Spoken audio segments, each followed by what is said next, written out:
All sports, all plays. All sports, all plays. All sports, all plays. 365, we making a plays. You talking the game, get you to the days. We're high in the court, the dime in the lane. Variety topics, living the same. All presentation, sports information. In the airways, taking the nation. All sport, all plays, they working your faces. Grace at the field, so tie the laces. All sports, all plays.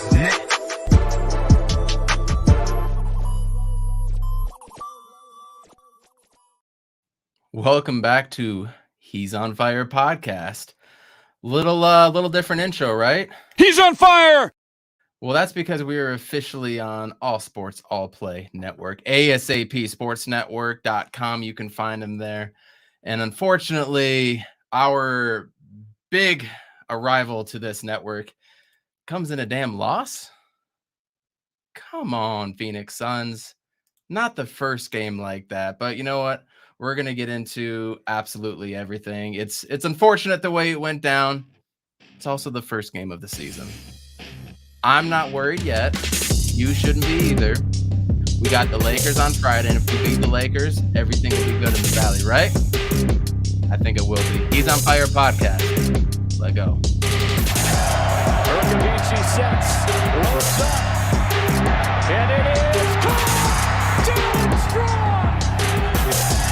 Blitz coming. Matthews. Palmer extending the play. Crosses the field. Larry Fitzgerald. Larry Fitzgerald is insane to the 4-yard line. Crowder looking, throws it alley-oop. Oh! He puts it down! He puts it down! They're getting a little wobbly. It's downfield. Shots Ayu. A foot race. They won't get it. Center field. The Diamondbacks are world champions.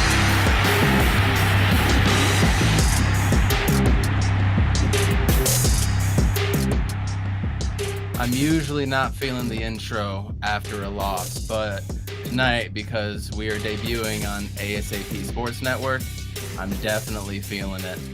As I said, I'm bummed. We lost. It sucks, but you know what? It is what it is. Valley fans, Phoenix Suns fans, Devin Booker went, 3 of 13, 3 of 15, didn't have the best of nights, and that's not a Devin Booker game. We all know he's going to bounce back. But first, before we get even more into this game, I want to bring my man, Jayyy Ness, into this. Jayyy Ness, how we doing tonight? Other than the Suns game, how are we doing tonight? Hey, I'm doing great. You know, I can't complain. But as you said, I mean, this wasn't what we pictured when we said we were going to debut tonight. We were just going to come in here and say, you know, we took over that W. Suns in 4 carried over. We took the momentum, but it just didn't go that way, you know. But as you said earlier, you know, I think they needed this. Their fan base got really beat up during the playoffs. Denver really put a foot in that fan base's behind. And I think they needed this. They needed to recover. You know what I mean? Absolutely. I mean, they had so many injuries too. You know, if all these dudes were ready to go to play last year, even without Jamal Murray. I mean, if Dozier was 100%, Monte Morris, if MPJ didn't have his back issues, you know, they would have at least gotten one game. I know that. I'm a non-biased Suns fan to a point. But I definitely want to get into it. I want to bring my co-host Jay Joyce and Amit into the game. But before we do, tell the He's on Fire podcast listeners a little bit about ASAP Sports Network. Yes. Welcome the He's on Fire's listeners and ASAP listeners. We're going to become a family here soon. But reached out. You know, he has a great thing going here. So we do too. We try to make it a marriage. But ASAP, we're 7 days a week. You can find us on Facebook, find us on YouTube, Twitter, the whole nine. We have a variety of different shows, not just basketball, football. We got NASCAR, wrestling, whatever you need, whatever your fix is, we got it for you. So come find us, man. I love it. Big things are coming. There's going to be big collaborations going on. So stay tuned to this. It's going to be a lot of fun, and we're happy to be a part of the ASAP Sports Network. But we're happy to have you. Thank you. It's going to be a lot of fun. But let's bring Amit into the game. Amit. What up, guys? Ooh, nice to meet you, Jayyy. I can already tell by your face. You're not happy today, are you, sir? No, I'm not. No, dude. I thought this was going to be a W at halftime, and we let them get in rhythm. The defense was horrible. The pick and roll defense and the corner defense was terrible. And then Booker couldn't make a shot. I think he only made threes, right? I don't think he made a two. He was 2 for 7 from 3 and 3 of 15 overall. Yeah, 4 for 4. He had a layup. Yeah, I mean, it was bad. It was a bad Booker game. And everybody, I mean, can you tell me anybody that played up to their standard other than like Cam Johnson? I like Shamit. Okay, Shamit for sure. Yeah, Shamit had 11 points. He was 4 or 5 for shooting, 3 for 3 from 3-point line. I mean, that's what we need. Yeah. And before we get into it even more, let's bring in our final co-host, Jay Joyce. We have Jay Ness and Jay Joyce, JJ, whatever. The J and J connection. Exactly. Yes, sir. I'm loving it. Jay Joyce. Did any other player tonight live up to their potential, as Amit said, in your mind? I mean, DA started off good. Well, I missed the first quarter because of the fucking Knicks game, but the Knicks game was good though. But like, still, it was on ESPN News. You had to find it. But I'm illegally streaming my stuff on it, so like it varies. So, but DeAndre Ayton played pretty decently, but you know how the Suns are. They just stopped like using them in the second half and stuff. So hopefully that changes up in the near future. But Sham God, like I love seeing Sham. It just the way that he plays. But Campaign had a pretty decent game. But we're working off some rust, some finals hangover. So I do want to shed some light on McGee. He did 15 minutes off the bench. He had 6 points, 8 rebounds, and that was always a spot. Coming off the bench last year at that 5 position, that was always a issue for us. So having him on the court, having that defense there to protect the rim and get those boards, I really like what he did tonight too. Absolutely. Sure. There were times where he just wasn't closing out. His rotations were hella slow tonight, which were really frustrating me personally. Campaign, I felt like he tried to do a little bit too much hero ball as well too, and he went 3 for 9. I think everybody 3 of 5 did, from the line. I think Cam Johnson did. I think Mikhail did. Like these guys were just pulling up in the mid range, like they own that shit, like they're Booker or something. I mean, McCall Bridges shot 16 times. He had the most shot attempts on the team. I mean, that's not supposed to happen. Crazy. That's not supposed to happen. Burner account is already. Anybody got some rope to spare and some bleach for my eyes? He's already in mid-season form. I mean, I got to be honest though, you guys. I told you at the beginning of the year, I don't know if we're a 60-win team because I just feel like we're gonna have this little bit of a speed bump, just like at the beginning of last year when we were just kind of figuring some pieces out. I didn't know if we were gonna go 8-8 specifically, but I definitely thought we were gonna hit some speed bumps. And it shows tonight there was a little bit of rust, as you said, Jay, and that's okay. There is absolutely nothing wrong with having the finals hangover. I mean, we got to a point where the game was in our control, and then we just stopped playing. It's that third quarter. It was that third quarter. Yeah. So they felt like they were going to run with it and rock with it the whole way. This is going to be our show. We know what we're going to do. And they stopped putting up the fight. So this is a good lesson to learn. And honestly, they deserved it more than we did. Yeah, I mean, and let's be honest too. Anytime you're scoring 16 points in a closeout quarter of a game, you don't deserve to win a basketball game. Nope. They put up 16 points in the fourth quarter. Who does that?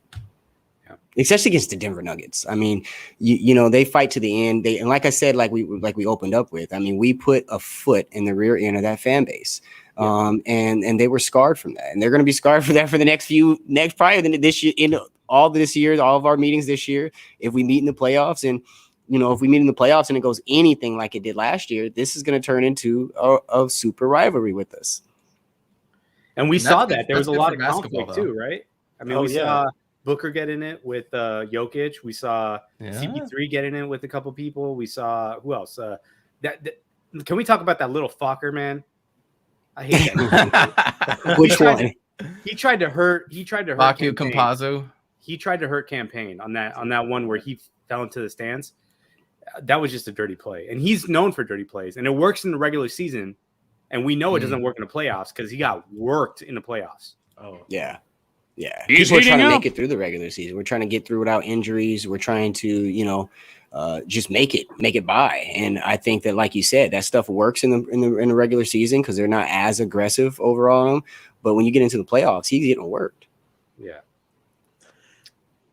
Jay Joyce, you want to add something? Amit, your fucking man, Jeff Green, he's just lighting it up. Like, what's up with that? That's exactly what you get. It's the first game of the season. Let's see where he is in the playoffs. We'll see. Yeah. I'm telling you, Jeff Green, you're right. if your team signs him, you should be disappointed because you're never going to get what you need. That guy always gives you a little bit of hope, but then he always disappoints. Well, And I don't even know how many teams he's been on at this point. probably like 32. He's played 14 years. Except the Suns, the only one that hasn't signed him. And he kills us. He kills us every time. Whenever we would play the Nets last year, it seemed like we would make a run. Jeff Green would go on a 9-0 run randomly, too. It's one of those dudes that just kills the Suns. It reminds me of Rodney Rogers before we got Rodney Rogers. Rodney Rogers on the Clippers would cook us, and the Clippers would almost beat us because he was cooking. And then we got him on our team, and everything was fine. That's what Jeff Green reminds me of. I thought they did a great job, you guys. Let's give it up to Denver for stopping the pick and roll tonight.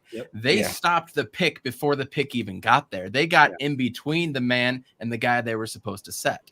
And that is something when you can teach that as a coach and they can actually go out and perform it time and time again, doesn't matter what angle they do it from, you're going to be successful, especially since that's our offense.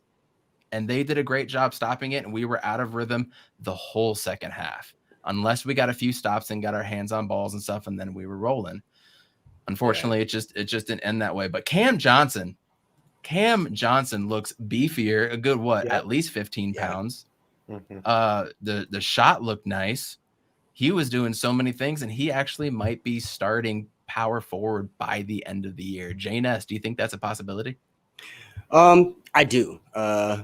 I do think that. I hope we don't kind of shake that up. Though I like Crowder starting, that veteran presence starting, and Cam coming off the bench with that energy, But to mention on that Jeff Green thing, the Suns have always had an issue with athletic force, and if you can play that tweener 3-4 position and you're athletic, they give us fits. I mean, look at Aaron Gordon.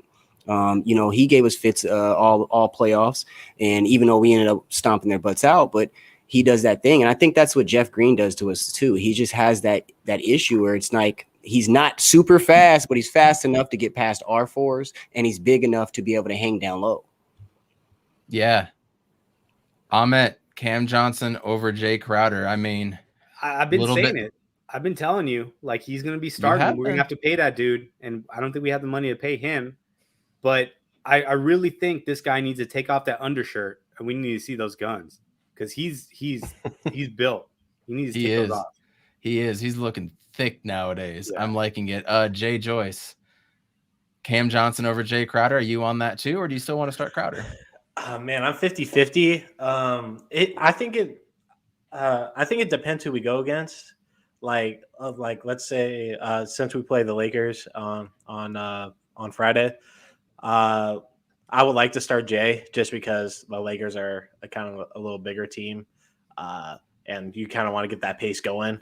But if we're going against I would have liked to start Cam tonight personally. But I think between Jay and Cam, you can have a really good rotation between them two, and I hope Monty implements that this season.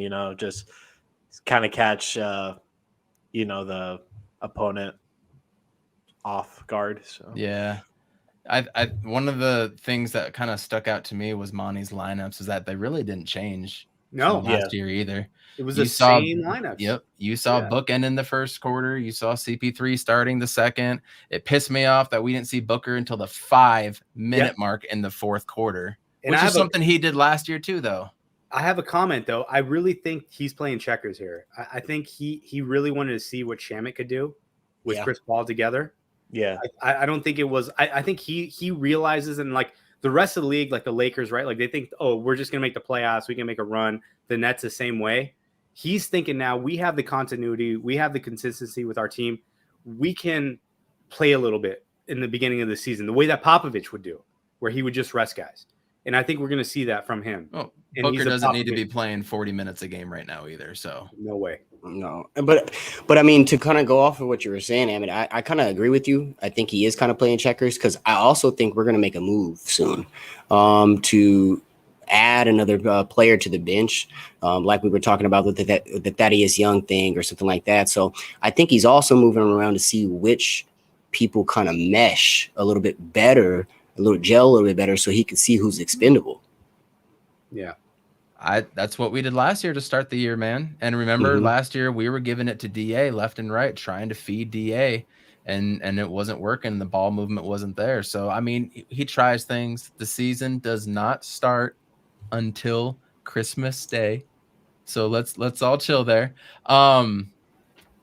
Jay Joyce, though, Sticks. Are you upset that you didn't get to see Jalen Smith play? Are you okay with Nader getting those minutes? Because he played, I think, 13 minutes tonight. I mean, I don't know what it is with Monty with Nader. Like, I like Nader personally. He plays hard. Like, you can't take that away from him. I appreciate what he does. But sure.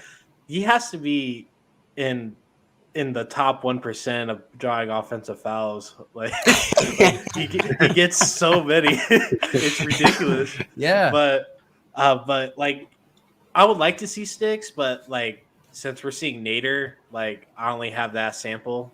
So like, yeah, just give Nader the minutes. I want to see Sticks this year. I hope we see him like a good amount before Thanksgiving.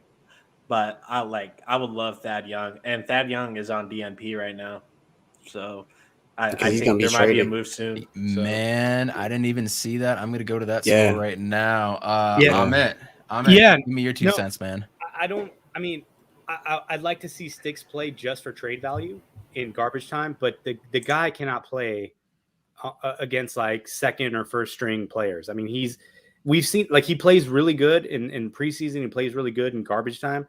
He can't do it against. We've seen it. Like he had one good game last season. It was the first game of the season. I think he had like 10 points or something like that. Whatever it was.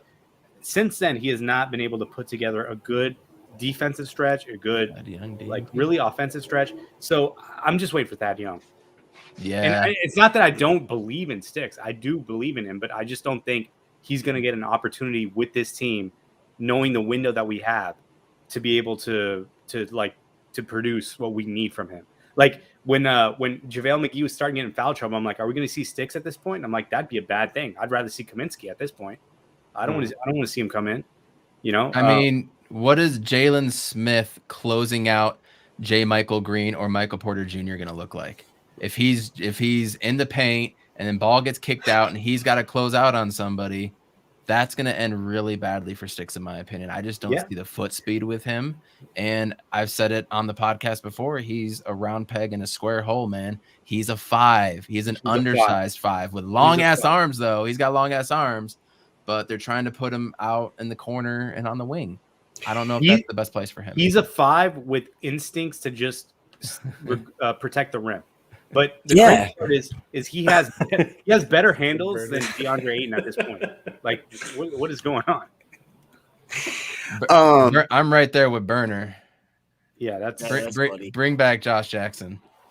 You know, no, but I mean, I was saying this earlier too. Sticks is more of a defensive minded guy, so putting him on that 4 kind of really just eliminates a lot of things for us, even not just putting him out there and making him look kind of weird on the court and not knowing what to do. But the other thing is, I kind of look at this as like the Bol situation when Denver got him. You know, it was kind of the same thing. I never saw him. I never saw him. He would get, you know, assigned to the summer league or their G League team here and there. And I think the same type of development is going on with Sticks here, because what real trait is going to work from Sticks' current game in the NBA style? Just like Amit was saying, he can't run up and down the court with these other skilled players at 1 and 2 team. So I really think he still needs some more time. Unfortunately, as Amit said, this is not the team that has the time. So I don't know if this is a good fit for him. I want him personally. I like Sticks. Yeah.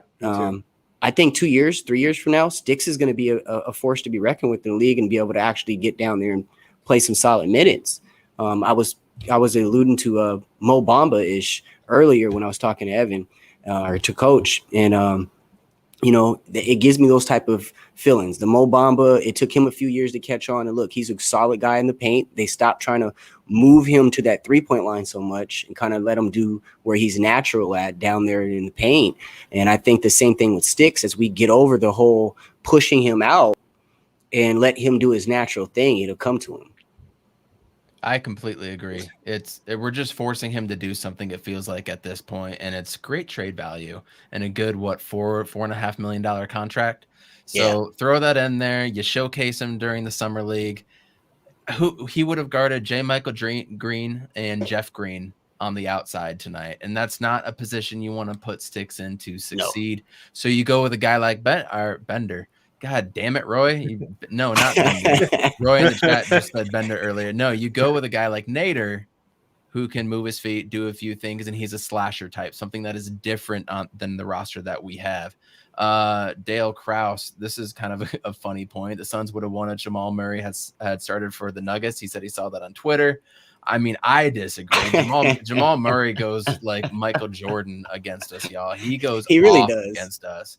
So, I mean, at the same time, maybe the ball stuck in his hands and we come back at the end. Who knows? But Jamal Murray is a talent, and I'll never say against that.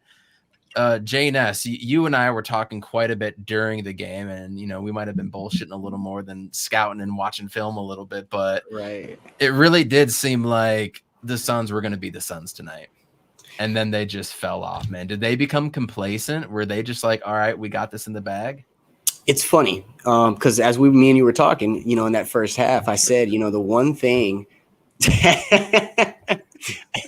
Hey, that's a good one. We'll throw in Burners and MVP. Yeah. You'll get the no burner account. Yeah, we'll throw in Bender with that. But no. So I was saying this earlier too. I mean, I was just praising us that the Suns of the past have had really low lows. And that was always our issue. We're a streaky team, but our lows were really low lows. And I was just saying in that first half, I'm like, man, it looks good that our lows are not as low as they used to be. We're not getting down to that bottom of the pit. And I think that third quarter, even though we had a little bit more points than the fourth, they just let them get away. And we hit one of those low lows today. And look at the result. We shouldn't have lost this game. No way. But remember, though, like just go back to last year. Like, there were so many times where this team would get a 20-point lead and blow it. We would just choke it away, right? So many times. It was the Hornets, the Nets. There were so many games where we had a big lead and we just choked it away. And what do? We passed up like a decent 2-point shot for a 3-point shot. And we just kept doing that. And we still keep doing that.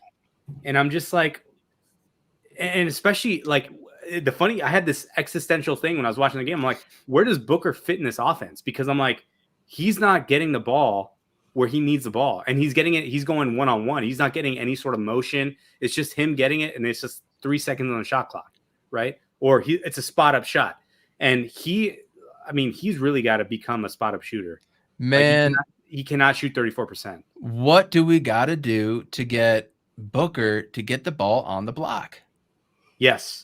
Yeah, he is a killer on the block, especially when he has any type of dude that's about his size and shorter.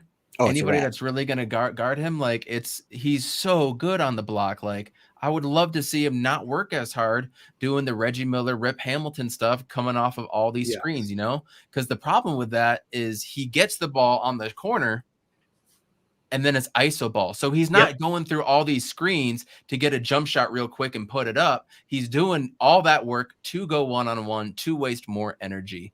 Let's get him out the block, man. On the defensive end, you can see it too. And I think he exerts so much energy on that offensive end. And, when you go back and you mentioned Rip, you mentioned, Reggie, those teams kind of played more team defense and kind of helped each other a little bit more than we do. We play more mano-a-mano on the defensive end. And you need more energy for that. And, like you said, Coach, Devin Booker's a lot stronger than what people think. And putting him on that block. But a lot of that goes, before I even go there, a lot of that goes to earlier what you said. They shut down our pick and roll. And our offense starts and ends with the pick and roll. If you shut that down, we scramble. Yep. We scramble. We have two sets. We go off the pick and roll, or we try something off of some elbow action. Usually some screen action with DA around the elbow, get it to that guy up there, and then DA will come for the pick and roll. But that's when they were shutting it down. So then we try to come off of screens and go up top or to the corner right off of the screen from the elbow. I don't know if you guys know what I'm talking about. Elbow going up to the top, and then it would go one-on-one because they were stopping that. And that's when things just went bad. And then on top of that, I mean, Jayyy Crowder had a Jayyy Crowder night, y'all. Let's not forget Jayyy Crowder, 0 for 5. Cam Johnson, as much as we want to talk about his threes, 3 for 5. He was 4 for 10. How many little bunnies or layups did that dude miss as well, too? Campaign, 3 of 9. Chris Paul was 6 of 11.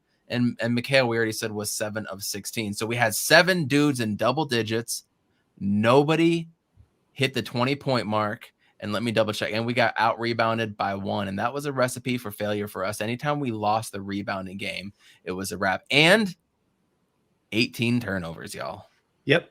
And that's I think a product of not having enough preseason games. But going back to your point about the elbow action and the pick and roll game, I don't know if you guys noticed, there's a little wrinkle that Monty put in, and shouts to David Nash on this, because he pointed out in the preseason because they're pressing Chris Paul the whole court now. That's what every team is doing.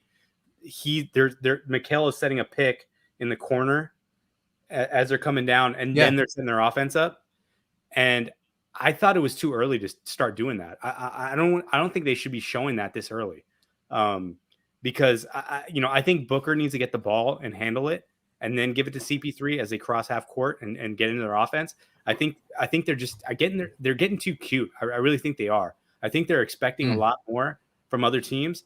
And I saw it tonight, like I mentioned before, like they passed up a lot. Like DeAndre Ayton passed up 2 or 3 post plays to just move the ball. And I know Booker passed up a couple. I mean, it was just like, just take the 2-point shot rather than passing out for the 3. And there was just a lot of motion offense that they run. And I was just like, it was just too much at some point. I was just like, you guys got to just take the shot. You should be confident. And then when they were taking the shot, it wasn't in rhythm. Like that DeAndre Ayton, the last 3-point shot he took, a couple of Cam pull-ups, a couple of Mikhail pull-ups, where they could have probably gone closer to the rim or kicked it out. It just didn't feel like the offense was gelling. And it's weird because we saw what they did against the Lakers in the preseason and some other opponents. And it's just like, what happened? Yeah. Off-season happened. Overconfidence happened. Denver had good food. Man, Denver came in and they were pissed though, man. They wanted this game. PJ Dozier and Monte Morris hit shots and they were going up to the crowd and doing stuff. You know what I mean? Yeah. They wanted this game. So I don't want to take anything away from Denver, but the good thing is for this year, and Jay Joyce, I want you to comment on this one. Last year, they didn't practice. They practiced, I heard, 14 times overall throughout the season. It was like some abstract, weird, low number that I would have never imagined. This year, I mean, we're going to have, it's a regular 82-game season. We go to the whole time. DA should have been paid to be. We go through the whole season until April, May is when the playoffs start. So we're going to have time in between games now to really rest, have practice. You look at the first few games at Los Angeles Lakers Friday, at Portland, and then we don't play until the following Wednesday, Sacramento, and then the following Saturday, Cleveland. So Jay Joyce, you're overall not too worried about this, right? We have time between games to get this together, right? Right. So I'll just start with the opening games from yesterday, the Bucks, Nets, and Golden State and the Lakers. I give Lakers and Nets about this season about 30 games to get their shit together, and then you can kind of pick apart what their deficiencies are. We're coming off of one of the shortest off seasons. Same thing as the Bucks. So adding JaVale and Shamit, like, yeah, it's only 2 additions, but when you really look into it, we want them to be vital pieces. So to kind of gel them in is going to take a little bit of time. Like JaVale, like he didn't know like how to work the perimeter, and he wasn't used for that. Yeah, that was when he was with the Nuggets or Golden State. Like he was, didn't go like 10 feet away from the rim on both of those teams. So like when he gets used to the switches and like how to guard the perimeter and closing out, he's the last person you want to see on the 3, especially with Campazzo's trying to shoot it. So Shamit, he's gelling pretty well, but again, like we're taking the ball out of Booker's hands more and Paul's, and people have picked up on the pick and roll and stuff, and it's all about repetition and seeing what works. So like I give us about maybe like 20 games until we can really see like at how we're looking, but I'm really not that worried. I thought this game could be a loss. I'd rather take 4-1. So like I'm cool with that. So if we beat the Lakers on Friday, everything will be I don't give a shit. just fine, right? But it just sucks, man. It just sucks coming off of that run. It does. You want the good juju to keep going. You know, we've technically lost 5 in a row. Oh my God. And so I think Phoenix Suns fans need a win over the Los Angeles Lakers, and you know, overall that'll be really nice. It just felt weird and strange tonight. There was a lot of things that just wasn't there, and maybe it was the teams gelling. Jay Ness, did you see some? Maybe rust is the best way to put it. Like we weren't all clicking on all cylinders quite yet. Yeah, and kind of to piggyback off of JJ there. I think what he said was very real, because I look at Landry Shamit and I look at our squad. Cameron Payne off the bench is very, very, very streaky. When he has his games, he's on fire. Or he's one of those guys where he has a little bit of Westbrook in him, and he just starts firing up shots. And you know, when I look at the Utah Jazz with Jordan Clarkson, I look at these guys that they're able to pull off the bench in these times where we were just talking about Devin Booker, playing in that second corner and having those gaps where we're having these lows. And I think that we're trying to push Shamit into that position where he's going to be our off the bench scorer.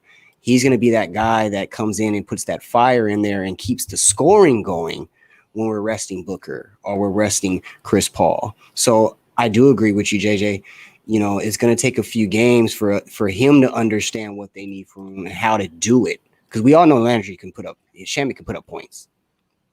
He's crafty in making his own shot. Well, dude, I disagree a little bit. I thought Shamit fit in perfectly. Yeah.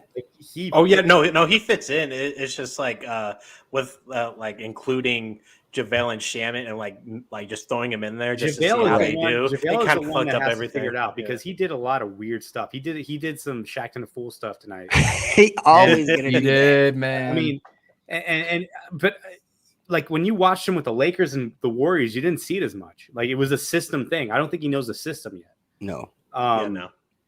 Because even on the rolls, like there was just everybody was off. Like the passes were off. He was in the right position.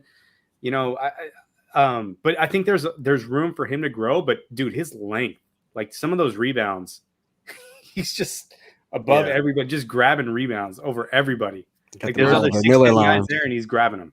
There was one that stuck out to me, y'all. It was when in the first half, Campaign had it, threw up a lob, and it just hit straight off the backboard, and JaVale didn't even catch it. So you're right. It just wasn't in sync, JaVale, Shaq an MVP. Take that back. And Amit, I wasn't saying he didn't fit. But I think that with them, I think they're going to increase the usage of him as the games go along. And I think that tonight we saw a little sprout, a little bean sprout of what he's going to do for us as the year goes on. No, I agree with you. I agree. I think because they ran the same rotations that they usually run. Yeah. So we didn't get to see like what he would do with Chris Paul or, with Booker on the court with him and Booker being the point. It'll be interesting to see. Like I the contract that he got, I think is right for what he's at, a mid-level kind of player. Yeah. I don't think he's like a 40-minute player. I don't think he played 40 minutes. His defense isn't good enough. No. And I have a question. Since you used the word contract, and we all know it's buzzing around here in Phoenix right now. Shit. Where do you guys sit with this situation, Coach? I mean, let's start with you. I mean, where do you sit with this whole debacle of should he get the max? Are the Suns playing it right? I'm gonna get into that, but first, before we do, this is gonna be a quick word from our sponsor that we have over on Anchor. So stay tuned. We'll be right back in about 30 seconds. If you haven't heard about Anchor, it's the easiest way to make a podcast. Let me explain. It's easy. It's free. There are creation tools that allow you to record and edit your podcast right from your phone or computer. Anchor will distribute your podcast for you, so it can be heard on Spotify, Apple Podcasts, and many more platforms. You can even make money from your podcast with no minimum listenership. It's everything you need to make a podcast in one place. Download the free Anchor app or go to anchor.fm to get started. Anchor.fm, get started on your podcast. Going to DeAndre Ayton, man. It's so tough because the one thing that I don't want to do is take away from the organic chemistry that we have. And that is my biggest thing. It's not my money. It's not your money. I really don't care where the money comes from.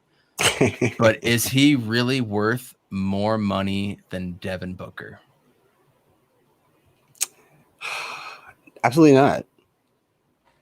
He is not worth the money for Devin Booker. Is he worth a 5-year deal? Yeah, I think you should give him a 5-year deal, but I also think that you need to do it in a way that works for your team so you can build around the team and continue to win championships, not give a dude like DeAndre Ayton who only averages 15 and 12 and people are going to say it's because he sacrificed this or that. Yes, I get that, but he still averages that. And I think what he does on the court maybe isn't replicable per se, but I think you can find a lot of serviceable big men that can give you a pretty good percentage of what he does. Therefore, I don't know if you could give him that much, but again, it comes down to the organic chemistry for me. So if their whole plan is to get Jason Tatum out of Boston in a few years and not have DeAndre Ayton, I'm for it. If their plan is to do some dude like that, some superstar level, I'm for it. And I think a lot of Suns fans would. But there's something about this team and chemistry that I also don't want to break up. And one thing that sticks out to Ayton for me, and kind of what I forgot about him, is how stout and tough he is, how you just really can't move him. And he understands what he's supposed to do. He understands the rotations. He is great defensively. He's a great help defender. He sets tremendous picks as well. And it just feels like he knows what to do and he's just playing and maybe overthinking now when it comes to the offensive side of things, but we'll see how that plays out. But is he worth more than Devin Booker? No, he is not. Not right now. He's not. He's not. But I mean, there was a Wired moment where they had him wired up, and he was calling out stuff. He was telling Shamet where to go. He was he really anchors that defense in a way in the last 2 years that like we haven't had ever. But let me throw this out there. Would you swap him for Rudy? Like, will we win with Rudy Gay? I thought you were about to say Rudy Gobert. I swear to God. Rudy Gay. Yeah, Rudy Gobert. Sorry, Rudy Gay. I was about to say, yep, definitely not, Amit. Definitely not. Yeah. That's how I think about him. Wait, well, I mean, by all means, you gave him a lot by going that on the defensive side of the ball, because I think Gobert is on the defensive side of the ball is tip top. And I think DeAndre is getting there. I don't think he's as consistent as Rudy on the defensive side. But Rudy can't step out and guard point guards. No, very much not at all. Real quick, DeAndre Ayton speaking to the media for the first time. Thank you, Burner. Kellen Olson tweeting this out on Twitter if anybody wants to follow along. DeAndre Ayton speaking now said he's always learned to control what he can control. said he is disappointed with no extension, but is focused on getting back to the finals. He's a competitor and going to compete. You love to hear that. Would have loved to hear that the last 2 days. Obviously, it's been a distraction. I don't know how much of a distraction on a court it was, but Amit, I didn't mean to interrupt you, but I thought that was pretty it's right important. Now. It's important because he didn't talk for the last 2 days, and people were giving him shit. And to me, I'm like, dude, the guy's like 23 years old. Like, yeah, if somebody came to you and said, a coworker came to you and said, like, hey man, like you should be making more money. Like, what's up? And they know how much you make. You'd be like, you wouldn't want to talk either, right? Yeah. So Right. I think it's overblown. I think we've gotten a little out of control with it. We still have control. The organization has control over his contract. I feel like he's going to end up getting 5 years because even if he's going to get a 5-year max deal somewhere else, and we're going to have to match it. And the challenge I see in the future is that what are we going to do with Cam Johnson? Because he's in that same sort of like, Oh, bro, I'm trading Jay Crowder right now if it means keeping Cam Johnson. Yeah, Like me too, the way he was built and what I saw out of him and how he always has energy. He always keeps going no matter what the score is. I love that about Cam Johnson. Bro, I will give up Jay Crowder for Cam Johnson. And I would even package Shamit in a deal if I needed to. Wait, stop, slow down. Okay, hold on. Slow down. Get the rejected. Rejected. Didn't have that ready. My bad. Thank you. Because no, yeah, that would just defeat the purpose. No, but again, all right, going to it on the DA thing, with the new CBA and the way it's set up, you have to hit qualifiers to get this super max and the max contracts now, which is great. I love that part. So when I look at this, he's hit his qualifiers. Does he warrant the max? Yes. But it's that 5th year that scares me. And it's because of, 5 years is a long time to have someone locked up for that amount of money. We just mentioned Cam Johnson. We just redid the Shamit thing. We just went with McCall. Devin will be coming back up because he's going to be looking for that, especially if we turn around, like you said, Coach, and make him make DA a higher paid player than Devin. Devin's going to be looking up at the office he's getting the Supermax, yo. He's getting the Supermax. That's and 3 seasons. This season, next season, and then he's got 1 year left. He's not going into a season with 1 year left. So after this season, and then after one more season, he's up. Supermax and so are TV deals. Yep, so that means that the inflation of what that max is going to be ridiculous. So we do got to look at it as a standpoint. And again, guys, DA is like, to me, our savior at the center position. It's been a while. I mean, even when we did have Amari, he wasn't really a center. We just had to use him as one because we could never get our hands on one. And as a Suns fan, I can't let DA walk. I can't let him go. No, that's a good point. Perspective. I never thought about the Amari comparison. Yeah, that's a great point. Is he the best center in franchise history? I mean, probably, definitely, arguably. Yes, he is. Easily. Because when he did in the playoffs, it's Oliver Miller, DeAndre Ayton. He put up Wilt Chamberlain numbers in the playoffs. Like, it's Alex Len and then DA. No. It's, what's that guy from Greece? Jakovidis or whatever that guy's name was. Sakalidis, Jake Sakalidis. Yes, Jake. But the problem with that my biggest thing is, yes, his percentage was great, yada yada yada, but he wasn't out there creating for himself consistently. A lot of it was spoon fed to a point, and they were all around the rim. But again, he wasn't creating for himself all the time, and some of it was garbage buckets too, which are great. They're hustle, and that's why he got his points up there. That's my only drawback to that. But the counterpoint to that is that you had CP3 and Devin Booker, and in the playoffs, everything slowed down and it became a half-court game, and they had to take over. So, I can live with that. If that's what we're getting from him, and that's a max player, we were 2 games from a championship. Like with the way he played. If that block doesn't happen in game 3 or game 4, whatever it was, when he got blocked by Giannis, where he did that ridiculous thing. I mean, what are we talking about? let's be real. He doesn't get blocked by any other player in the league. Yeah. No. Yeah. No. And I mean, again, when I look at DA, yeah, he doesn't average the consistent numbers as some of these other centers out here. But when I also look at those other centers, they're not doing the things that DA is doing that don't come into the stat sheet. You know, we've talked about rotations. We've talked about, you know, his help defense.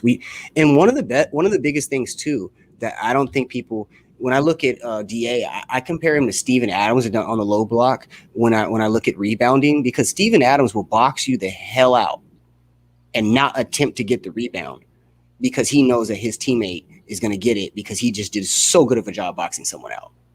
So when I look at DA as well, I see DA putting his body in there and block and doing a lot of boxing out. And even if he's not getting getting the board itself, he's tapping it around, keeping it alive and getting somebody else in. Yeah. So there's a lot of intangibles that DA does that I don't know if we're going to get it from just anybody. You know, one guy I look at and I really, really, really, really like is Mitchell Robinson over in New York.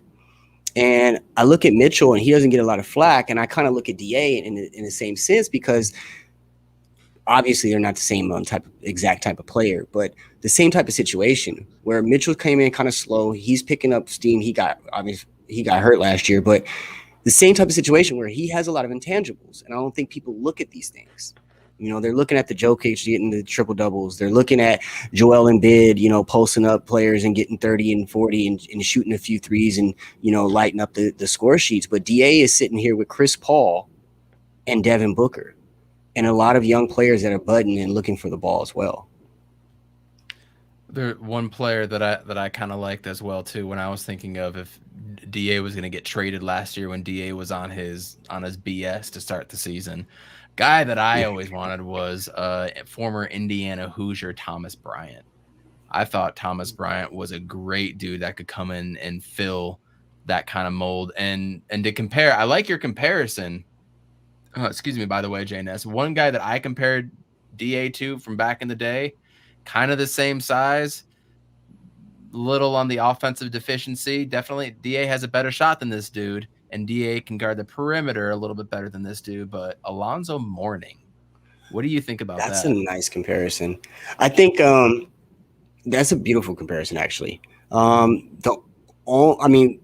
needs to beef up a little bit down low, and I think that he did, and he got popped. He got popped for 25 games. Yeah, he did. You're right. He needed it. Hey, I'll take it. I'll take another 25 if he's gonna give the same playoff results. You know what I mean? Shit, you ain't wrong. So, but no, that's a very good comparison. And I'll tell you another one that I look at because of his athleticism, the way he moves, kind of a son's grade, Larry Nance. You know, he's not a high flyer or not as quick, but I just like his movements on the court. You know, having that guy that'd be able to run around, hit the perimeter. Giannis Compo.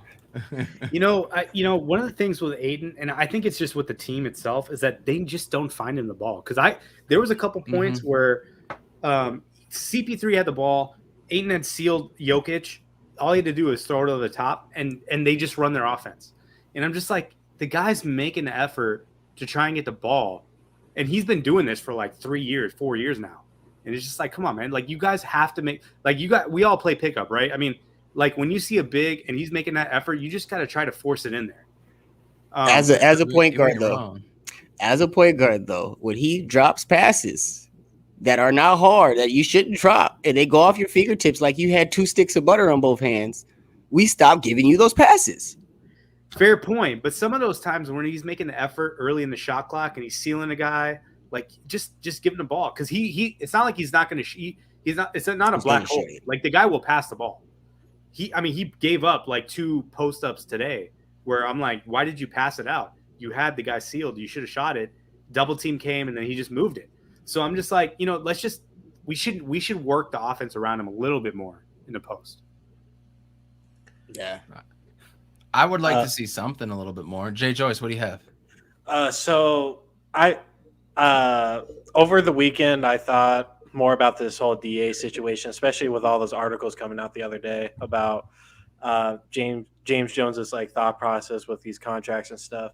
And I have a little bit of Stockholm syndrome from the playoffs. Like who doesn't at this point, and like I forget that Aiden's been in the league for a minute now. Like he's not a sophomore. Season 4. It's season 4. So this is kind of like the first, like that playoff run was the first time we weren't mad at him and not criticizing him. And I was ready to throw him the max. So that's kind of a problem that us Suns fans have. Like as soon as we see a little bit of like greatness, we want to throw it. I mean, like there's nothing wrong with that. It's like I really had to like sit back and think about would I give him the max? And he wanted the Trae Young 5-year 172. That is way too much. He ain't Trae Young. He ain't Luka. Yeah, he ain't Trae Young, but he can Aiden is what everyone thought like Hassan Whiteside would be. And like I said a few podcasts ago, like Aiden is a top 5 center right now. He's heating up. I wouldn't want to give him up, but you have to get him at the right price. And I have no problem with what James Jones and Robert Sarver are thinking, because in that article with Dario, Sticks, and Aiden, they can trade those pieces to get Cat at in the summer. Like I'm glad you brought that up. I don't want Cat.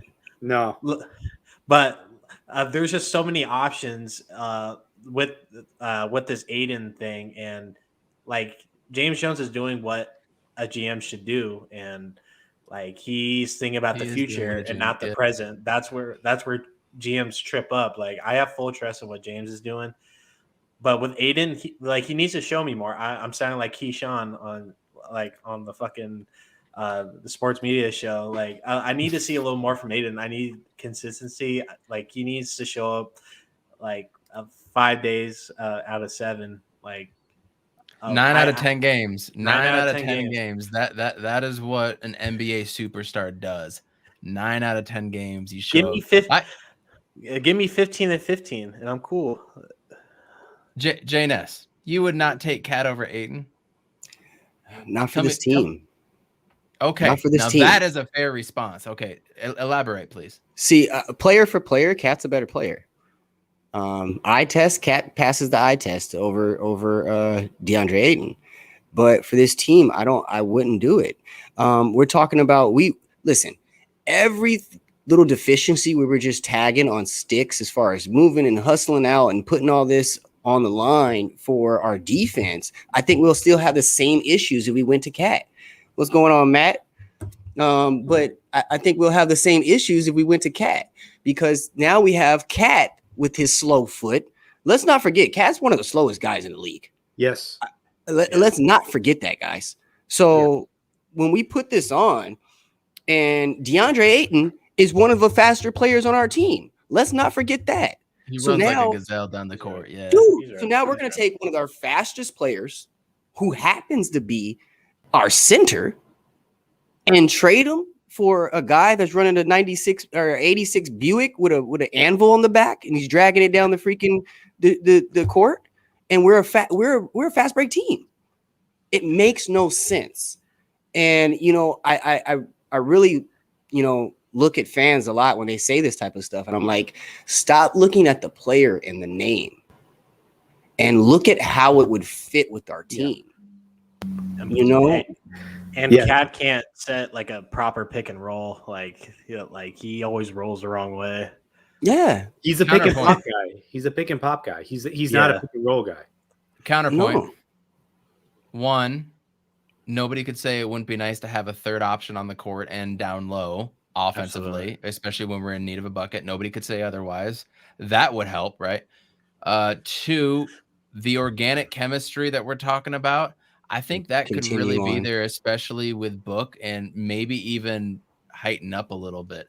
So I think that would be a bonus. Defensively, I would trust Monty to put him in the right position on defense to succeed, but you can't hide the slow feet in exactly everything that you just said, Jay. So very good points all the way around. One other thing. If we kept Dario in the exchange, it would work. Because when we have these fast-paced segments and we're pushing the ball, we throw Dario on the court at 5. And then when we want to bring it a little bit, slower down and go into that half-court setting, we can bring Cat on. But we're not getting Cat without sitting Dario. Mm-hmm. So there's two things with that. So the defense that we have right now is centered around 8. Like our defense is centered. It really is. And I don't know if you guys saw that play. It was in the fourth quarter. He had to switch on a pick and roll. Booker didn't slide over to guard the man. He got the and one, whoever it was. I think it was Michael Porter or somebody. Yeah. And he was yelling at Booker. He's like, what are you doing? Take the charge. Yeah. That's exactly when I tweeted. I'm like, Book, take the charge. Like, yeah, right. And Booker's looking around. I'm like, Booker, this isn't 2017, bro. Like you got to play defense this year. It's not that. Hey, I love burner account. That dude is funny. I know burner hilarious. He is the MVP of every Sports Phoenix Suns podcast. He's a legend. Man. I want to get you on burner account. If I could ever course you to get you on, you let me know what it's gonna take. Yeah, we'll find. We'll do a GoFundMe, get burner account on a live podcast so we can see your face. Yeah, but my other point that I wanted to make about Ayton was, we keep saying we need to see it from him. And I saw plenty of times in the playoffs, he got the ball in the clutch, one-on-one post move, turnaround shot. You're right. Or you know what I mean? I mean, I've seen enough from him to be like, this guy needs the max. That's how I feel. I've seen enough in the playoffs. But negotiate lower or just throw the 165. I mean, if they need 4 years to make it work, because from what I understood was that David Nash, again, he said that if you're holding 2 rookie contracts, max rookie contracts, then it disables you from signing another star player in the future. If you want to make a move, right? Like, so if Bradley Beal or something like that, like if you want to make a move, you can't do it. So there's a reason to wait. And then the whole 5-year thing, I think that just goes with the timeline of the rest of the contracts that they're trying to put together, where if we can re-sign him at that point on bird rights, rather than do it on like that same deal, then it changes like the cap. So, again, Monty's playing checkers. James Jones is playing checkers. Yeah. And that was one thing I wanted to bring up too, is at the start of this year, at the end of last year, we knew, all right, we have Mikal Bridges and we have DeAndre Ayton. But it had to be timing, like you're saying, Amit. It has to be timing. We can't go in and that was the other thing too. If we would have gave him the Supermax right now, there wouldn't have been the Shaman extension. Nope. There wouldn't have been the Bridges extension. Another thing, we wouldn't have had the room to make the trade for Thaddeus if we wanted to go that route. We got, of course, this is far-fetched, but Ben Simmons might get bought out in the next couple weeks. Any team should have some availability to attempt to do that. I mean, just for defensive purposes and having that guy with a skilled handle. So it's all about timing. I think that this is the one time, you guys, that I can sit back and say, I'm going to go with our front office. I mean, I'm used to us shipping Michael Finley. I'm used to us shipping Steve. I'm used to us shipping, shipping players out, man. And that's the only thing about this discussion of the DA contract that scares me is our history, our track record. Yeah. Facts. Joe Johnson. Everybody wants to compare this to Joe Johnson, which I understand, but it was a lot situation. It was situational, and it was a lot different back then. And Stoudemire too. Stoudemire's another thing.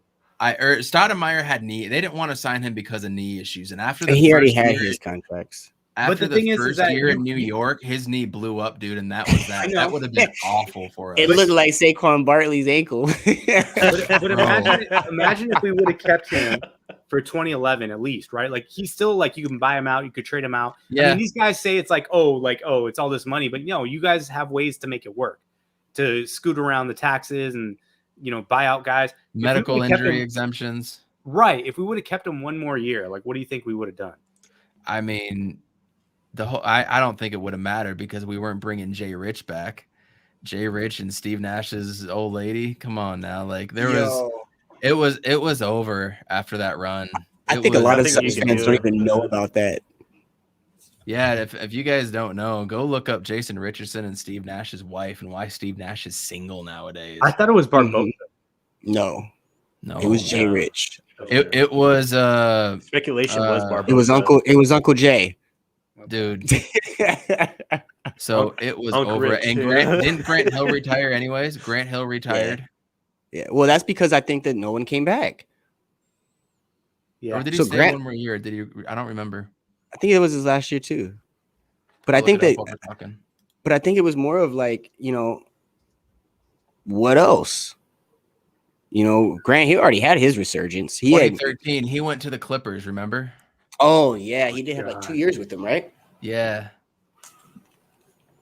No, but I mean, again, guys, that scares me all the time. When looking at it, I don't want it to fall into one of those situations again. And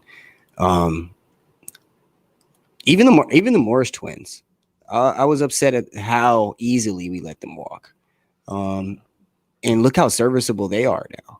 So if I look at DA, I know he's gonna produce more than them, and they've been great. They have, but they really had to find like their roles. Like, I mean, and I think their the contracts they got with the Suns were like mid-level contracts. Yes, they're getting closer to like minimum deals now. No, I mean, okay, so one of them did, one of them didn't, right? I think Marquise, right? Keith totally did. Yeah, Keith got like a 4-year 50 or something, and another one got Mook got a good one with the Clippers. Yeah, one of them did, right? But Keith is on the Heat now. It's fucking A. Yeah, that's wild. I mean, that's a good fit for them. Yeah, it is for him. Yeah, but I just think there was a chemistry problem and there was like a culture problem when we had the Morris twins and we had PJ Tucker. Those guys were always going at the refs. Yep. It was just not and Jeff Hornacek had no control. I mean, it was just bad. Bad front office. Yeah. There it is. Bad front office, bad head coach that would just roll over, very much like Danny Ainge when Robert Horry threw the damn towel in his face. We would be fighting right on the sideline. Man, it was just bad. That's what happens when you hire 2 GMs, one for players and one for contracts. Lon Babby and what's dude's name? Freaking Banks, whatever. Banks. Lance Banks. Lance fucking Blanks, bro. Like we sign you and we don't talk to you ever again. We don't talk to you. We're in the Valley years. We are past that. Man, that is over. It is past the 60-minute mark, so we're going to start wrapping it up just a little bit here, but I want to go around the horn. I want everybody to answer this question. What do the Suns need to do on Friday to just come out with a W? What changes do they need to make, whether it's substitutions, gameplay? Amit, can we start with you? It's a must-win game. It's a must-win game at home against the Lakers. We know what that means. Against everybody said that they were injured and we shouldn't have beat them. Booker needs to show up. They need to play in rhythm. I think the defense should be the thing that scares me is that we're going to see a Russell Westbrook triple-double game on top of like LeBron playing really good and Anthony Davis doing what he does. But I really think we just have to play our game. We have to play quicker. I think we slowed down the game against the Nuggets and we were playing like it was playoff basketball, but we didn't have the same intensity. And so we slowed it down and we were making these extra passes that were just turning into turnovers. I think we just need to go back to be like, Book, carry us home, bro. Like you did in game 6 or was it game 6? Game 6, do what you do. I think that's what we need. I'll comment to that in a second. Jay Ness, go next, please. Just like Amit was saying, is a must win to me as well. Kind of like what the Denver fan base and how they came in today versus us. It was a must win for them and their standpoint too. But I think my keys are keeping the Anthony Davis and LeBron James combined for under 40 shots. Anytime that they're shooting 20 shots apiece over that, it's going to be a hard game to win. Second key is force Westbrook to shoot. Make him shoot as much as we can. In fact, leave him open. Turn him into Ben Simmons out there. Make him beat us. If we can do that, I mean, that's really where I see us having the keys to actually pull this off, win this game. And I mean, they're going to come out firing after, Golden State took them out too. Jay Joyce, what do we need to do for the dub? So to go to Matt's point, I'm petty. So like must-win games have to be Lakers, Nets, Bucks. Yeah, fuck the Lakers and Jazz. So Yeah, those are must-wins in my book, just because I just can't stand them. So we were all smiling, right, when the Lakers lost yesterday. We were just all like, that's nice. That's nice. It was a good feeling. Right? Sorry to interrupt. But like, yeah, this is a must-win for me. Honestly, we just gotta play Suns basketball, and hopefully, JaVale can play a good 15-minute stretch with not leaving the open the open shooter out on the perimeter. I think our perimeter defense will be a little better. Like exactly what Jay Ness said. Let Russ shoot. Like he had 8 points last night. And I feel like it's going to be like that pretty consistently. I don't think he's going to be triple-double Russ. Like not in LA. Yeah, not in LA. So if and just clog the paint, like AD, like he has lateral movement, but he doesn't really have much of a post game. So if you knock him on his ass. Yeah, knock him on his ass, clog the paint, have JaVale be annoying as shit to him. Like we should win this because they don't have any perimeter shooting. LeBron, he's on father time, even though like he's one of the best of all time. He's not the player that he is anymore. He's playing 25, 30 minutes. So, and hopefully our bench carries because our bench whoops the Lakers bench. Did you guys notice? Did you guys notice can play the starters? Did you guys notice yesterday with LeBron where he just was like taking these really like fadeaway shots? Like it was just like old man moves from like, 3-point land. Yeah. Like, it was just like, I'm just going to take jumpers. And, like, if he's doing that now, like, I don't think he can ramp it up. I don't think he's going to be able to ramp it up to what he's been, like, in the last 5 years. Like, I see it's setting in for him. He's realizing that, he can't do it. I have a question for you, Coach, before you go. Yeah. So, going up against the Lakers with DeAndre starting AD at 4, would it be a smart look to try JaVale at 5 and DA at 4? I think you need to play to like kind of what's presented to you. The problem with doing that is that you don't want to play JaVale for how many minutes? You don't want to play him for that many minutes. It could be a good Frank Kaminsky game instead of Nader game. You know what I mean? Can Kaminsky give you 6 to 8 good minutes? I think it's possible. If nothing else, he'll definitely stretch the floor on offense. Yeah. So I don't know if you do that. I'm kind of looking forward to our first substitution, which will probably be Cam Johnson in the 5, 6, 7, maybe 8 minute range, depending on fouls. I'm looking forward to him coming in and seeing if he, with being a little more bulked up, can he do anything down low on the defensive impact? I'm curious to see that because he got owned last year when it came down low, and that's why he put on. He bulked up, yeah.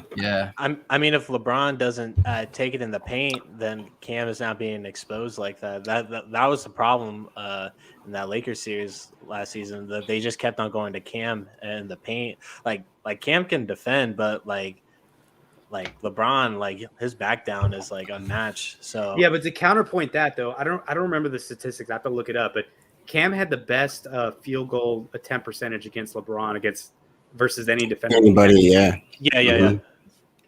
And it was that was last year though.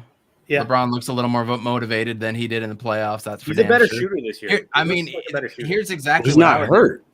I would put Jay Crowder on LeBron. Yep. I do not want Mikal guarding LeBron. When Mikal guard LeBron's, a lot of bad thing happens. So I would put Mikal's long ass arms on Anthony Davis. And just kind of hope for the best right there. Let's just make it as tough as possible for Anthony Davis to shoot. And there's Mikal's long ass arms. Put a body into LeBron. That's Jay Crowder. Jay Crowder played with LeBron in Cleveland. Jay Crowder guarded against him in Boston and in Miami and with us last year. So I would who put does Ayton guard there? Aiton guards. Whoever. Howard, no, Either dude, Jordan or AD. DeAndre Jordan. DeAndre Jordan, but then that leaves him the ability to be able to switch as well too. Okay. Yeah, exactly, Matt. Here's the thing that we all need to watch out for, you guys. Lakers fans remember this shit just like the Denver Nuggets fans remember that. That shit is going to get loud in there that night. That's why it's a must win, Matt. That's why it's a must win, Matt. If Melo comes in and hits two or three 3-pointers, if LeBron hits a few, like, are we going to be able to bounce back from a crowd like that? Because we beat them when they didn't have a crowd. And then, like, what was it, game 5 and 6 or something like that, they actually let people back in over there. So, like, go. What were we gonna say, JNS? No, I was just gonna say. I mean, one thing that I as a opposing team, I like is seeing Anthony Davis slow, uncoordinated self on the floor try to get up. We need him to lay on the back, on his back 5 to 6 times in the game. Yes, we need street clothes Davis early in the first quarter of the season. And the only way we're going to get that is by him landing on his back, shooting them weird-ass fadeaways at least 4 to 5 times in a game. Or trying to draw foul, going to the rim, like he hurt his groin in or whatever it was. Or that weird-ass, like, step back, that like side step back thing that he does before he takes a little jumper in the post and like the little high post area, like any of that stuff. I need to see him on the floor 4 to 5 times. And I need to see that 15-second get up. Like DA just needs to make his presence known, put the chest against him and just hands in the air because like, hey, I'm here, bro. Yeah. No one's like, only a couple people can shoot over DA and the list is very small. And like, if you have AD just settling for jumpers, like we're winning. So, the problem there is that he's able to do that against Jokic because he could body Jokic. I mean, we've seen that, right? He bodies him. The problem is AD's on the Lakers and he's going to get the fouls. Yeah, and that hurt us in a couple games. Damn, Amit. I mean, that's why that was cooking, a real statement. Like, that's why he was cooking, but he got like too confident and he did some stupid sideways jump and he hurt himself. So I'm not wishing an injury on him, but like I am. I'll be hurt. They can all get hurt. Like injuries. So. Hey, we're not wishing it. It's just we're used to seeing them in street clothes. I prefer that uniform than the Laker one. Facts. I honestly don't have the greatest of feelings because I think they're gonna have a bounce back game.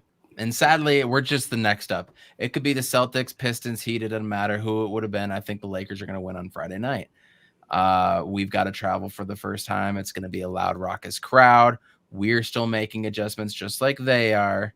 The only difference is we beat the shit out of them, and they're going to remember that. But the one thing that we could do that would really make us win, Devin Booker going off for 35-40. How about a Devin Booker game? Are we going to see that? Are we going to see Devin Booker playing under 30 minutes maybe for the first half of the season, considering he went to the Olympics, didn't get like a real off season, all that stuff? Like, what are we going to see from that? So if Booker goes off for 16 in the first and ends up with 28, I'm going to come on here and I'm going to be pissed.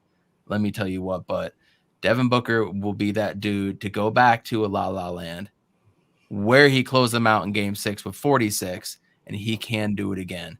If Booker has one of those games, it's over. But if Booker goes 4 for 12, 4 for 15, and us as a team have 16 plus turnovers, we're out. So look for 2 things, you guys.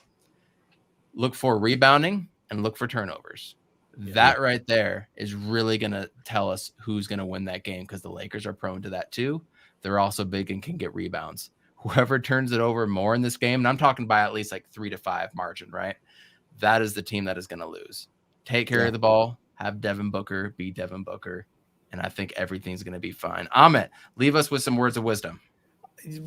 Just to piggy off what you said, I'll say one thing: 30 plus assists, less than 15 turnovers. Devin Booker has a strong game. We should win. Or I shouldn't say strong. He should be efficient. If he's efficient, we win. Because boom shakalaka. Know this, you go. I mean, I know they changed the Wikipedia by now, but we know who the owners of Staples Centers are. It's the Phoenix Suns. The owners of SoFi Stadium, it's the Arizona Cardinals. owners of the Rose Bowl. Who is it? ASU, baby. There we go. So we're just coming back home. That's all I got. Woo! We're just coming back home. He just said. Boom shakalaka! He's on fire! Wow. Jay Joyce, Yes. I don't know if you can top that, man, but leave us with some words of wisdom.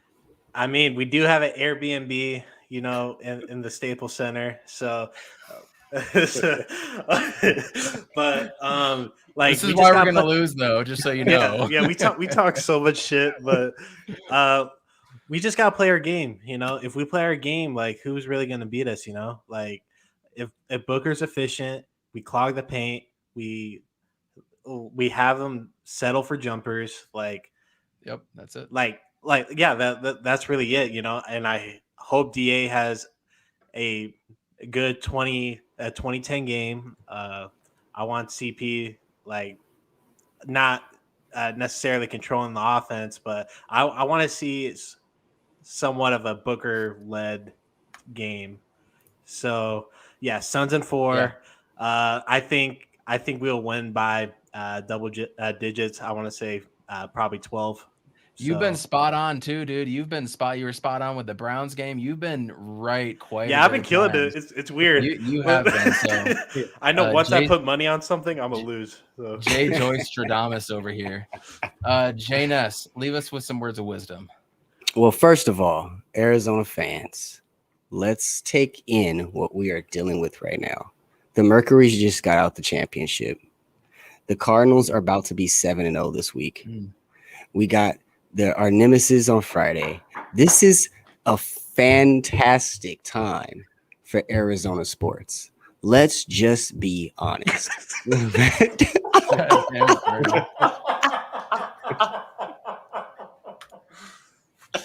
So let's just be honest, man. Yeah, no, seriously.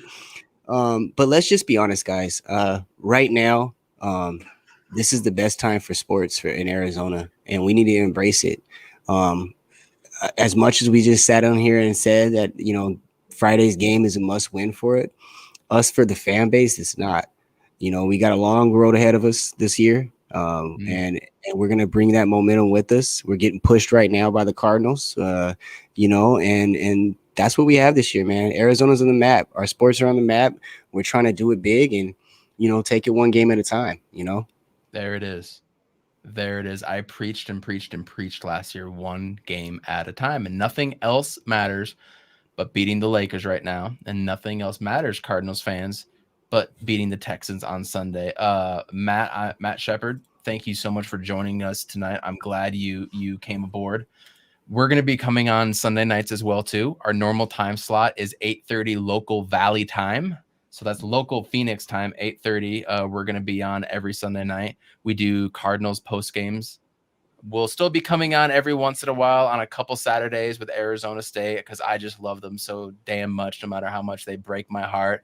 So we'll work with Jay Ness to see when we can get on the schedule. It's looking like Friday night is pretty open on the ASAP Sports Network. So we might come on Friday night too against the Lakers. I don't know if y'all would like to come on or if you guys are busy. It'd be a later game too.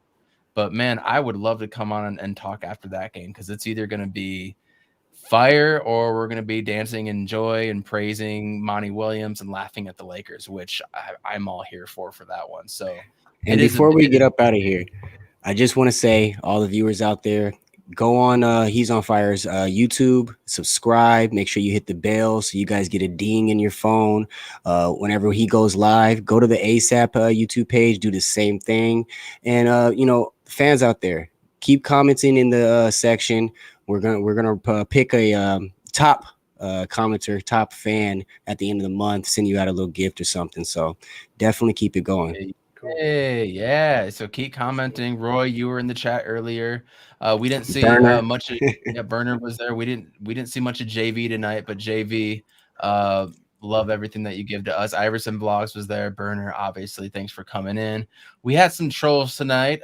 Jay Ness, stick around. I got a fun little story to give you later. And Romp 2.0 stopped in as well too, so we appreciate you guys. Go ahead and listen over on Apple Podcasts and Spotify too, and Anchor, and donate to the podcast if you so choose to. Words of wisdom from me: soak in as much content from ASAP Sports Network. That is my words of wisdom from you guys, and support it on there as well. And yeah, good things are coming. Everything is good, Arizona fans. We got 2 more games before. How about this? We got 2 more games before the Cardinals game and the Texans on Sunday. How crazy is that? Great. This comment right here. Not from U of A. No, 18 in a row. Y'all have lost 18 in a row, and you still support that school. Ugh. Stop eating McDonald's or whatever you guys are eating up there. Absolutely not. We are about to jump out of here. It was a wonderful debut. It wasn't a W, but we had fun on here. He's on Player Podcast on Postgame Sports Network. We're to be back with you against the Lakers. Phoenix, baby. Go Suns. He's good. He sets. Looks up. And it is caught. Down strong. Blitz coming. Matthews. Palmer extending the play. Crosses the field. Larry Fitzgerald. Larry Fitzgerald is insane to the 4-yard line. Crowder looking, throws it alley. Oh! He puts it down. He puts it down. They're getting a little wobbly. But a downfield shot.